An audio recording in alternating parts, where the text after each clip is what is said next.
এক শহরের প্রাণীবিদ্যালয়ে একটি মোটা ও সিক্স প্যাকওয়ালা বিড়াল ছিল।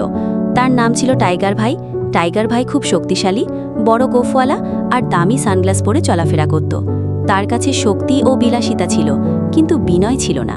সে সবসময় তার দুর্বল সহপাঠী খরগোশ, কাঠবিড়ালি ও হাঁসছানাদের হেয় করত, ব্যঙ্গ করত আর খেলাধুলার সময় বল কেড়ে নিয়ে বলতো, তোমরা দুর্বল, আমি রাজা। একদিন স্কুলে নতুন একজন শিক্ষিকা এলেন। তিনি বললেন, শক্তি মানে অহংকার নয়, শক্তি মানে অন্যদের রক্ষা করা। শিক্ষিকা একটি খেলা আয়োজন করলেন যেখানে সবাইকে একসাথে কাজ করতে হয়। টাইগার ভাই একা চেষ্টা করে হেরে যায়, আর দুর্বল যারা ছিল তারা দলবদ্ধভাবে জিতে যায়। তখন সে বুঝতে পারে সহানুভূতির, একতা আর বিনয়ী প্রকৃত শক্তি। সেদিন থেকে টাইগার ভাই বদলে যায়। এখন সে অন্যদের সাহায্য করে আর বলে, আমি এখন শুধু সিক্স প্যাক নয়, আমি একটা সফট প্যাকওয়ালা বন্ধু।